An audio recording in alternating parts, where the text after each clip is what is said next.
Good morning, everyone. Today we'll be dealing with biomechanics of thoracic spine and the chest wall, in which we will be dealing with introduction, anatomy, kinematic changes during breathing, analysis of forces and loading on thoracic spine, equilibrium both in static and dynamic during mechanics of ventilation, and next class we'll be dealing with pathology and pathomechanics of the thoracic spine. Sorry, let's start the class today. When we talk about thoracic spine and the chest wall, basically the thoracic cage, what all comes to our brain? First thing, it's a cage which is closed entirely all the way around. Posteriorly, thoracic spine is located. Anteriorly, manubrium sterni is located. Laterally, around to cover it throughout the entire border, rib cage is located. Superiorly, clavicle is located. Inferiorly comes your diaphragm. But in this diagram, I have also mentioned scapulae, which are resting on the rib cage, articulating with clavicle to form at acromioclavicular joint and articulating with thorax to form scapulothoracic joint. Also, I have added humerus bilaterally because humerus articulates with the scapulae. Though humerus is not a part of the thoracic cage, I've still added humerus and scapula do not form a part of thoracic cage. But due to articular linkage, that is, there is a link between the thorax and the scapula and the rib cage, also between the scapula and the clavicle, also between the clavicle and the humerus, as you all can see in the diagram. Hence, any deformity or dysfunction of the movement of the ribs occurring at the rib will affect definitely the movement at glenohumeral joint. Hence, articular linkage system, it is very important. What is the importance of thoracic wall, thoracic spine and chest wall? It is important because of transmission of forces and transferring loads from H, A, and T, that is head, arm, and trunk, to through the cage to the lower limbs. Functions. Coming talking about the functions of the thoracic spine and the chest wall, it provides protection to vital organs which are placed inside. As I already told you, it's a closed chamber. Anything kept in the closed chamber will protect it. So, whatever vital organs are present within the chamber, that is within the cage system, is definitely protected by the cage. Let's look into important functions of the thoracic wall. First one, ventilation of the lung by its kinematic function. When we know ribs move, manubrium sterni doesn't move, thoracic spine moves, ribs move. There are two important functions of ribs, how the movement occurs. One is pump handle, that is upward movement of the rib, bucket handle, upward and outward movement of the rib. Just keep that in brain for now. We will discuss it in detail in the future slides. For now, just know that ribs move. When we inhale, ribs are upward and outward. When we exhale, they are just driven back to the center point. So, first, let's see how it is closed during exhalation. This is how the rib cage, you can imagine, this is how the rib cage looks when it is closed chamber. That is when the lungs are exhaled out. When it is inhaled, the rib cage opens up. This is just a diagrammatic expression. So this doesn't occur in the human being for this large distance. The ribs don't move so much visibly. They just move in a very manner, that is a millimeter manner. Coming to the second point of important function of thoracic wall, that is protection of heart, lungs, and viscera. As I already told you all, the rib cage is a cage system, which is a box kind of nature. Anything kept in the box is protected by the box. Hence, anything kept in the rib cage is protected by the rib cage and thoracic wall. So, what are the structures coming within the cage? First one, heart, overlapping the lungs, which are covered by the rib cage. Coming to the next point, that is anatomy in brief. When we are talking about anatomy, we know that muscles joints, and something relating to synergism and antagonism to the muscles are nothing but your anatomy. So, coming into anatomy of the thoracic wall and chest wall in brief, I'm not talking about anatomy in detail. This is the biomechanics lecture. So, what are the parts of anatomy in brief in thoracic wall and chest wall, thoracic spine and chest wall? Ventilatory mechanism in humans has three phases. Talking biomechanically, I'm not talking related to physiology. I'm strictly talking related to biomechanics. Ventilatory mechanism has three parts. First one, rib cage movement. Second one, ventilatory muscles. Third one, the abdomen. Let's look at each other in detail. Rib cage, I already dealt that we have two mechanisms known as pump handle and bucket handle. I just now showed you all the picture. You can go back to the previous slide and see how the rib cage movement occurs in inhalation and exhalation. In detail, I will be dealing in the further slides. Coming to ventilatory muscles. Ventilatory mechanism has two main parts, that is inspiration and expiration. Inspiration is nothing but inhalation of air. Expiration is nothing but exhalation of air. So each process, that is inhalation and exhalation, two has two different has two different sets of muscle. So first one is your inspiratory muscle and the second one is your expiratory muscle. Each of them have two different each of sorry for this thing each of them have two different sets. Primary set of muscle, which has the main function of inspiration only. Secondary set of muscle, which has the main function which has a secondary function to the primary muscle. So let's look into what are the muscles. Also, we'll look into abdomen, how the abdomen acts, being antagonism and synergism with respect to the diaphragm. Coming to ventilatory muscles, I just now told inspiration is nothing but inhalation has two parts, primary and secondary. Primary set of muscles which are performing inspiration are external intercostal and diaphragm, whereas secondary are sternocleidomastoid, scalenes, and pectoralis minor. Muscles performing expiration are primarily there's no need of any muscle because it is happening passively by the own body's mechanism known as passive elastic recoil of the lung. When the lung is inhaling, when the lung is expanding during inhalation, the lung can contract, shorten itself back to the normal position. That is nothing but your passive recoil, passive elastic recoil, which is happening passively. If you want to do, some studies tell that diaphragm is very important in every part of breathing. Let it be your inhalation, let it be your expiration. So, the EMG studies by some authors showed that diaphragm contracts even during expiration while you are doing quiet breathing. So let's put up it in primary set of muscles as well. Coming to secondary set of muscles, it has intercostals, abdominals, quadratus, lumborum. Why we need secondary set of expiration? Secondary set of inspiration is needed when we are under fatigue and the main muscles go under fatigue and we tend to use accessory muscles. But why we need expiratory muscles, the secondary expiratory muscles? Because post operation or any other symptom we tend to we tend to huff, for which our abdomen is very much needed. If the people or a person who is admitted in the ward has no good abdominal strength on cuffing, he might get hernia.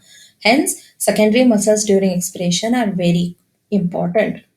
Coming to why diaphragm is important. Diaphragm is important because it helps in increase in vertical diameter of the chest. When we are talking about ribcage movement and thoracic spine movement, we know that the movement has to increase the space of the ribcage. So how will it increase the space of the ribcage? By increasing all sorts of diameters of the space. So diaphragm is important while increasing vertical diameter of the chest wall or the rib cage. Let's look how it happens. First one, when diaphragm contracts, It pushes the central tendon down, or the central tendon descends itself down so that it increases the vertical diameter of the chest wall. By increasing the vertical diameter of the chest wall, it decreases the intrapleural pressure, hence reducing the pulmonary intrapulmonary pressure. This decrease in the intrapulmonary pressure has a very important role to play when you're inspirating, because the low pressure drags the air inside towards it. That is, the environment has high pressure of the air. Our lungs, when they have low pressure, the air is driven from high pressure to low pressure. That's why diaphragm role plays an important role during your inspiration. Coming to second point, why diaphragm is important. It has something known as zone of opposition. It is the portion of diaphragm which is close to inner wall of the lower rib cage. Coastal fibers of diaphragm run vertically from their origin close to the rib cage before getting inserted into the central tendon. The zone of opposition, for the most part, is influenced by the orientation of the rib cage. Coming to diaphragm movement. I just now told you all that diaphragm is very important in inhalation also, in exhalation also. We saw it in the ventilatory muscle slide. So, diaphragm alone is important? No. Diaphragm acts along with the abdomen. Let it be in the synergism manner with the abdomen or in an antagonistic way to the abdomen. Also, I told diaphragm plays an important role in inhalation and exhalation. Now, how differently the diaphragm plays its role in inhalation and exhalation? What is the relationship between the diaphragm and abdomen? Let's look at it. First one, during inspiration, we all know part of this. During inspiration, diaphragm contracts, central tendon descends downward, after which abdomen should get relaxed. This relaxation of abdomen will definitely do what? This relaxation of abdomen will increase the vertical diameter of the thoracic cage. After increasing the vertical diameter of thoracic cage, it reduces the pleural pressure and intrapulmonary pressure, thus driving the oxygen inside during inspiration. Thus, during inspiration, abdomen and diaphragm acts in a synergistic way. Coming to during expiration. What happens during expiration is exactly opposite of what we learned in inspiration. First muscle to activate is abdomen. In during expiration, abdomen contracts strongly, leading to pushing of the central tendon upward, which leads to further push of the diaphragm still upward. Thus, you can see in the image that there is decrease in the vertical diameter of the thoracic cage, leading to push of the air out. During expiration, antagonistic activity between diaphragm and abdomen is hence seen. Coming to joint kinematics. I already told you, thoracic cage is a closed chamber. When you want to do the movement, when you want to inspirate, you need to expand it throughout the chamber, not only in antero-posterior direction, not only in your vertical direction, throughout the chamber. So, what are the three diameters when we are talking about thoracic cage? Vertical diameter, transverse diameter, antero-posterior diameter. We'll see one by one at each step. Vertical diameter during inhalation and during exhalation. I just now told you what happens in inhalation. Inhalation, what happens? Diaphragm contracts, central tendon comes down, muscle abdomen gets relaxed. Whereas in exhalation, what happens? Abdomen becomes tightened up, your central tendon increases in height, is drawn downward, and the diaphragm is again pushed upward. Diaphragm is also pushed upward. That's what happens in exhalation. This is nothing but increase and decrease in the vertical diameter. Coming to transverse diameter. Transverse is nothing but sideways diameter. We already saw it in the second or third slide. You can go back to the video and check. I'll play the same video now, that during inhalation, the rib cage moves up and out, thus increasing the transverse diameter. The transverse diameter is taken from inner side of the rib cage from one end to the inner side of the rib cage to the other end. That is the right rib cage to the left rib cage, only on the inner side. That is nothing but your transverse diameter of the rib cage. Hence, to increase the transverse diameter of the rib cage, you have to move the ribs separately away from each other. That's what happens in inhalation. In inhalation, what happens? The rib cage moves away, whereas in exhalation, the rib cage comes back. In inhalation, rib cage moves away, and in exhalation is exactly opposite. That is coming back. You can see it in the image, this down image. Coming to AP diameter. We know that the rib cage and the chest wall is covered anteriorly with the help of manubrium sterni, posteriorly the thoracic spine, laterally with the rib cage. So when we spoke about the transverse diameter, we measured it end to end, that is rib cage to rib cage. When we spoke about vertical diameter, we were moving only the diaphragm.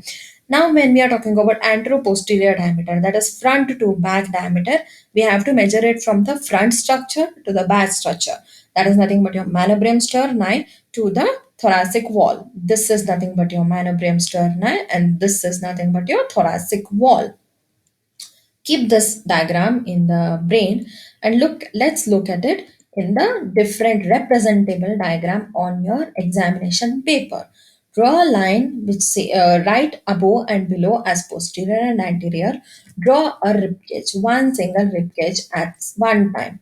During inhalation, what do we know? We know that all the diameters gets expanded, gets increased. Same thing you have to represent in the diagram as well. So this is the first line of one initial rib cage. During inhalation, after 1 second of inhalation, there is increase. After 2 seconds, further increase and gets further more increase. This is how the during inhalation AP diameter gets increased. Coming to the lower diagram, during exhalation, what happens? Draw the biggest diagram possible of antero-posterior view of your chest wall. Start decreasing towards the center. That's what happens in your exhalation. That AP diameter of the chest wall decreases. Let's look into the video. During exhalation, starting with a larger diameter, decrease in the diameter is causing exhalation. Now, this is how you can represent in your paper. Now, let's play the video of how it happens. During inhalation, there is increase in AP diameter.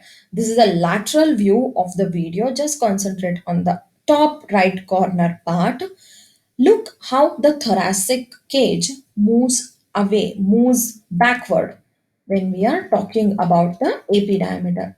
This is how it moves backward, thus moving the moving the ribs upward and outward, thus expanding AP diameter. This is causing inhalation. This is during inhalation. Now, what happens in exhalation? Everything exactly opposite. The ribs are got back to the center, and so is your thoracic spine comes back to the center. When we are talking about AP diameter, please remember that the movable part in AP diameter is your thoracic spine. The manubrium sterni hardly moves. So when we are talking, we have to deal only with the thoracic spine and the rib cage. Coming to pump handle movement. What is pump handle movement? Upward movement of the ribs. What type of ribs cause pump handle movement? Can anyone tell me what type of ribs cause pump handle movement? Pump handle movement is caused by the upper ribs, not your lower ribs. It is just one direction movement, that is upward movement or upward elevation of the upper ribs only. Lower ribs are totally different set of movement. Do not get confused. Let's look how it happens. This is the initial position, and when you are inspirating, the green lines are coming on top. I'll just play the video again. When you are look at the green lines, they are at the static position, they are at rest. I'm inspirating, the green lines are moving upward in the upward direction. These are your upper ribs which are moving in upward direction. That is nothing but your pump handle movement. So pump handle movement is nothing but elevation occurring at the upper ribs causing the movement that stimulates pump handle. Axis of motion is frontal plane. Pump handle motion with elevation increases the AP diameter of the thorax. Coming to bucket handle.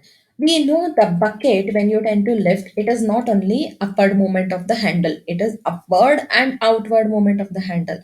The same thing happens in your lower ribs when you're trying to inhale. That is, the lower ribs try to upwardly rotate and outwardly move, like it is shown in the diagram. Just see, I will repeat the video again. When you are inhaling further, the lower ribs tend to rotate upwardly and outwardly. That is nothing but your bucket handle movement. Bucket handle motion increases the transverse diameter, whereas pump handle increase the AP diameter. Bucket handle movement is seen at the lower ribs, whereas pump handle movement is seen at the upper ribs. Axis of motion lies here in sagittal plane. In pump handle, the axis of motion was in frontal plane. This is how the movement occurs.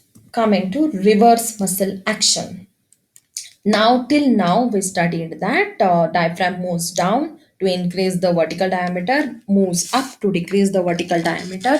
Ribcage moves sideways, up and out to increase the transverse diameter, moves back to the center to decrease the transverse diameter, and the thorax moves away from the manubrium sterni to increase the AP diameter, comes closer to decrease the AP diameter. There's something known as reverse muscle action. The action of the rib cage, whatever I just now taught, was the actual muscle action. That is, the bones which they are attached to is moving. What happens when your entire rib cage is stiff? The muscles, accessory muscles, are used here. If the primary muscles get weakened up as gradually disease progresses, your accessory muscles come into picture. They tend to move your thoracic spine and arms and head on the trunk. Let's look at the diagram again. This is your entire respiratory cage. So accessory muscles, when they once they come into the picture, they tend to move the thoracic spine, arm, and head on the trunk. This is nothing but your reverse muscle action performed by your accessory muscles, or ventilation occurs or seen when the thorax is fixed and accessory muscles are into picture and they are trying to inspirate the lung. Coming to exhalation dysfunction. When now we learned what is normal this thing, inhalation and exhalation, let's look into what are the types of dysfunction: exhalation dysfunction and inhalation dysfunction. We know what are the movements of chest wall, that is pump handle, bucket handle. So coming to exhalation dysfunction, in pump handle, what happens is ribs are stuck down in front and up in back, down anteriorly and up in posterior side. In pump handle, in bucket handle, what happens is ribs are stuck down and in, because normal bucket handle is up and out. In exhalation dysfunction, ribs are stuck down and in, whereas in caliper, ribs are stuck pincing in. In inhalation dysfunction, pump handle, ribs are stuck in up in front and down in back, exactly opposite of exhalation dysfunction. Bucket handle, ribs are stuck up and out, exactly opposite of exhalation dysfunction. Caliper, ribs are stuck pincing out. So this was the end of the